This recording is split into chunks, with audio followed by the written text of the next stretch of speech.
Opisyal ng binalita ng Japan Boxing Media ang maagang paglipad ng ating pambatong si Cuadro Alas patungong Japan upang ipromote ang paparating na laban nito kontra sa Hapon na si Ogoni. Sa madaling salita po ay pupunta na maaga sa Japan si Casimero upang tulungan ang Hapon na ipromote ang kanilang laban, at dito ay inaasahan na paniguradong dudumugin ng Japanese media ang ating nag-iisang 3-division champion Cuadro Alas. Sa kabilang banda ay may kumakalat ngayon na bali-balita na tinanggal na di umano ng kampo ni Casimero ang advisor at catman nito na si Boss Stephen Lunas. Ang nasabing fake news ay pinabulaanan ng mismong head coach at kapatid ni Casimero na si Jason Casimero, dahil ang pagliba ni Boss Lunas sa Team Casimero bilang catman ay temporary lamang.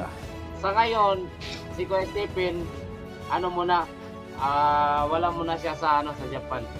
Pero pag sunod naman na laban, matik din si Kuya Stephen. At ito ay mananatili pa rin catman ni Casimero dahil isang malaking pilay kung nagkataon para sa kampo ni Alas kung sakaling tuluyan na ngang lumisan itong si Boss Lunas sa kampo ni Cuadro Alas. Kasi hindi ka naman kailangan magpaliwanag sa lahat, coach. Siguro nanibago lang din sila. O hindi lang ko nanibago, pero nila yun kanya-kanyang siguro yan, coach. Kanya-kanyang alam mo na reaction yan. Paano nila i-take yan. Kaya mo na yun. Good luck na lang sa laban, coach. Focus na lang sa training. Sabi mo kay Tata. Ano lang.